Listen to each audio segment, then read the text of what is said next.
Hey good people, well at long last we're back to finally assemble our Tohatsu 9.8 two-stroke. I know I left you guys hanging a couple of months ago when we went to fire this thing up and realized we didn't have compression because we hadn't changed out the piston rings. So these guys took over a month to get, trouble with boats.net, screwed up the order, etc. Finally made it. They shipped to Arizona while I was in Mexico, so none of this happened. I brought it all home. Time's gone by, so here we go. 4 piston rings to get on these pistons, and we'll assemble this block back together.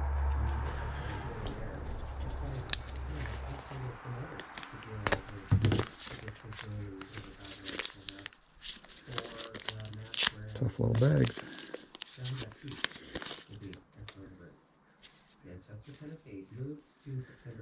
Okay, see if we can find the lift up spot on these.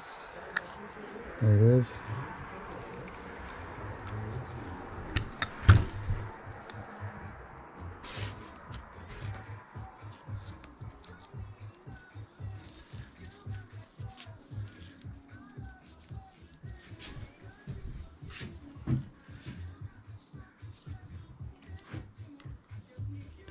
Should be on the lower one first.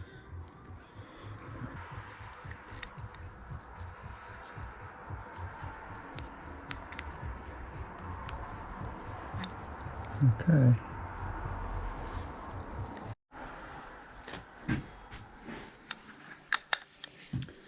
Okay, let's get the pistons into the cylinders.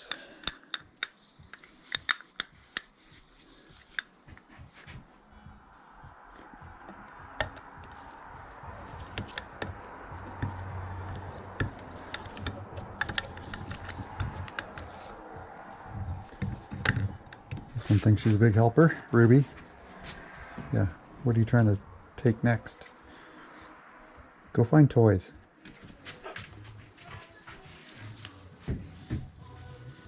20 dog toys around here, but you'd rather take things off the shop floor.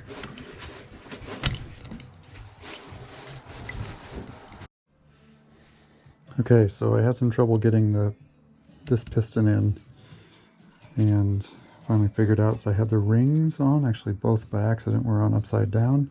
So as the rings come around to their little locating pin, they've got tiny little bevels on them. You've got to get the bevels lined up the right way.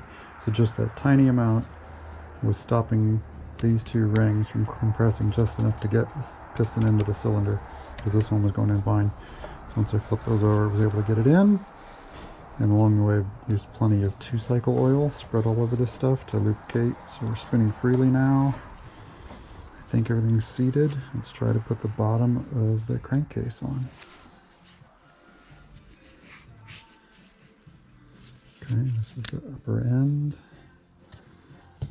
Going crazy with 2-stroke oil. We'll do a little more in here. See, I've got some grease in here, but hopefully it'll just burn off. That's not a rookie mistake. Get my locating pins to slide in place. There we go. I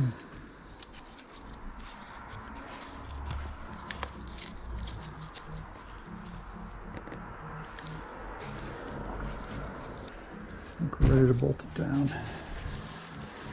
These bolts have all been pre-greased. Oops. 2 of them are bigger. These are these main bolts.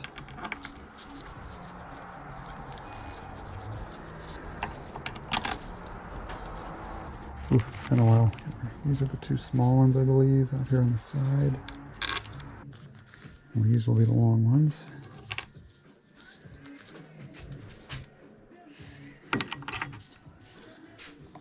Okay, crankcase is back together.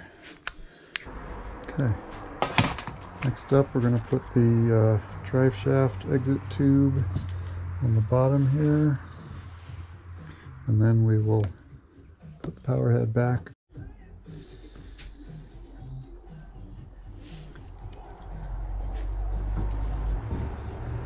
Okay.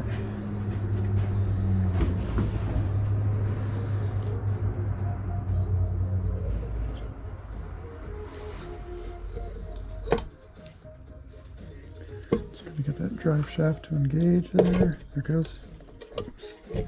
And the alignment pins are on. Alright, cool. Seated properly. That's throttle assembly. Right there.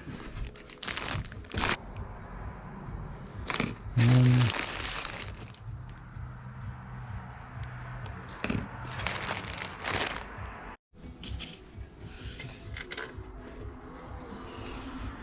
6 bolts that hold the power head to the body.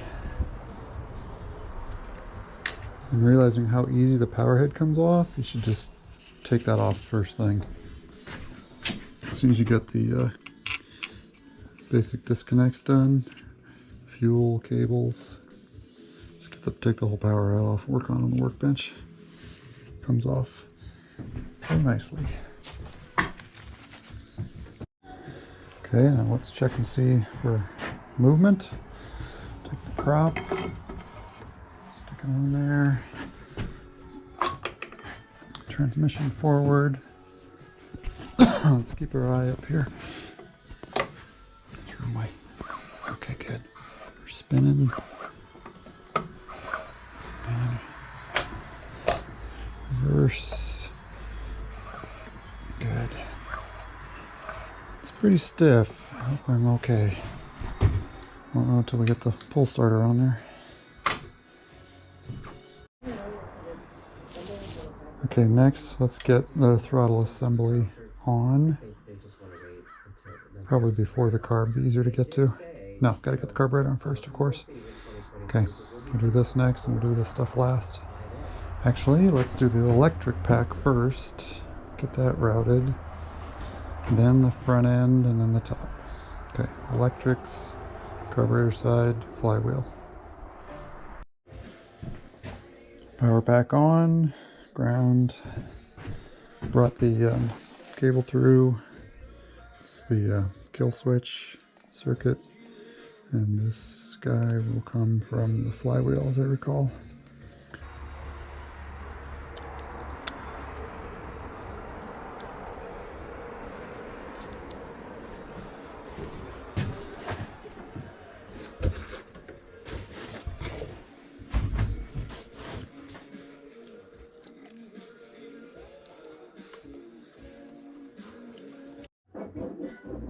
Carbs on. Now we got to get the control cables set up. Ruby, don't lick the ATF.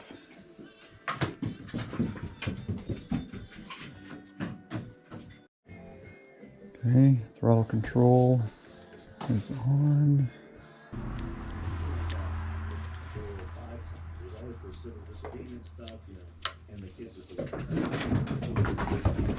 What's up, Ruby?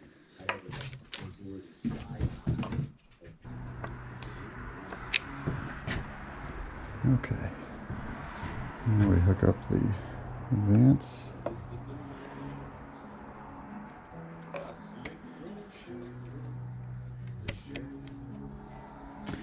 So as the throttle increases, the magneto moves.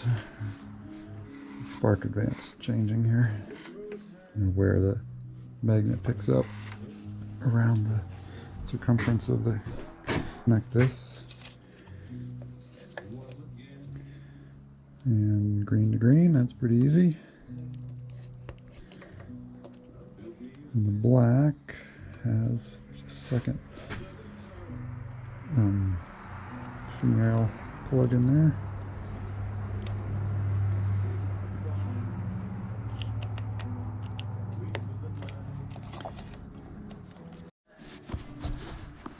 Okay, now it's time for the flywheel. Interesting, made by Mitsubishi. And there are the big magnets on the bottom side. I just gotta line up the key shaft with the Woodruff key there.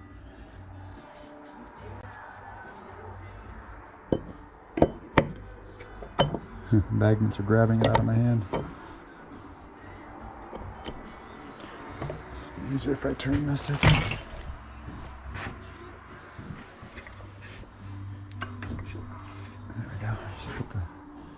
key on the other side.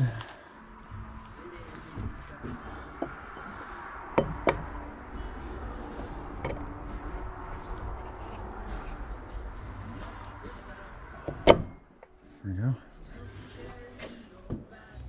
Washer and nut.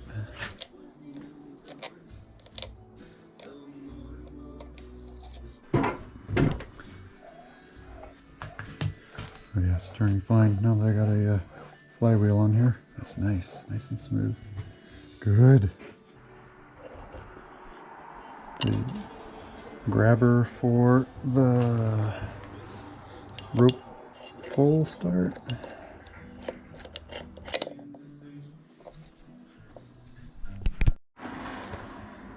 Rope starter and the neutral lockout. Set that up. Meaning it has to be in neutral in order for this to be able to rope starter to be able to spin. Put that in there. Spin that down. Bolt this down into place.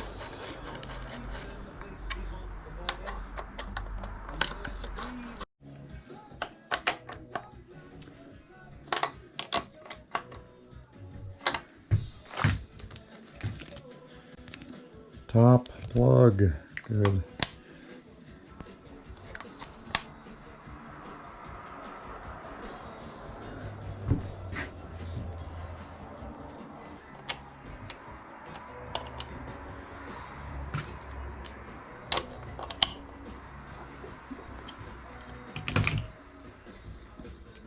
That's good. Keep them off the head there. Okay.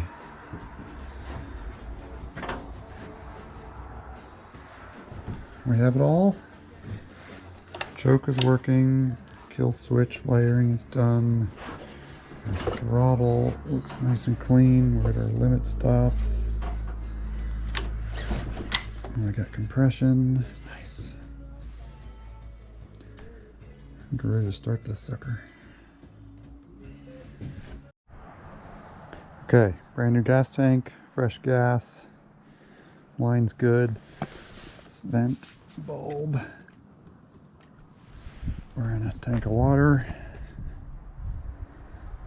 58 pounds of motor, throttle, choke. Let's see how we do here.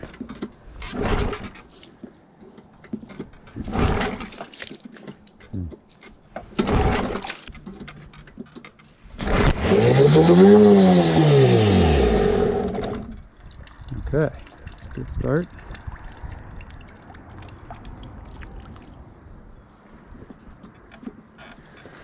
Fuel up a little bit.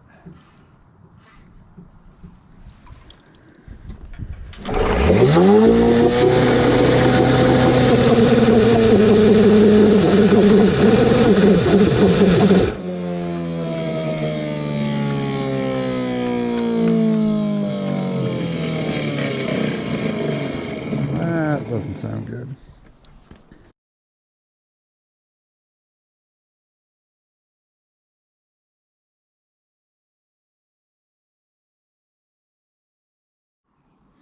So we put the motor all back together, took it outside to run it, got it started, but it revved up super high. It went up to the rev limit uncontrollably. I shut it off, ran it again, second time, disconnected the carburetor linkage. So the twist throttle was only advancing the spark. You can see this is the spark advance plate moving in connection with the twist throttle. But regardless of all that, the engine was just racing up at top revs. So I clearly have a spark advancement problem. So I was able to find the shop repair manual for a Tohatsu 9.8, and it says that these are very different from these motors differ electronically from other 1 and 2 cylinder engines. It goes on to tell you why, and the timing is adjusted only after the power head has been disassembled and reassembled. That's what we have. Timing is controlled by the position of the advancer link rod, which is adjusted so that the coil plate turns counterclockwise to contact with the stopper when the throttle valve is fully closed. I don't think I've got that set up right, so I'm going to go through this adjustment procedure right now. I'm not going to film all of it, but I'll show you once I have it done, see if we got it right. Okay, I've got it all back together. I've been struggling with a little bit of Japanese to English translation here. It doesn't, well, it talk about rotating the plate all the way counterclockwise, but I've got the linkage arm here. So watch this thing go. And the carburetors, let's see, I'm on a slow speed. I'm here, and the plate is shifted to the left, and the arm's out here. Here's another motor. Throttle closed, and the arm is over to the left. I've got it set up the same way as this engine that's running from the Aussie Guy video. Okay, we're ready to start this thing up tomorrow. It's too late here at night. It's 9:30. I want to wake up the neighbors.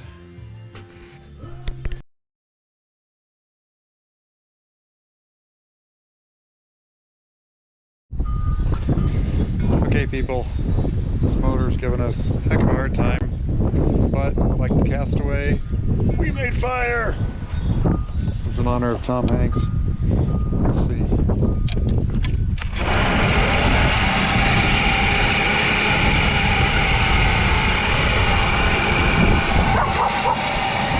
There you go, Ruby.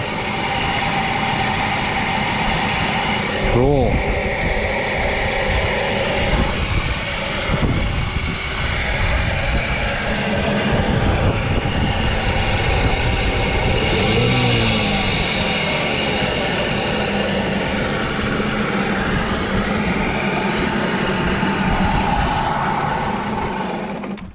And it's stalled. Don't have the carb set exactly right yet.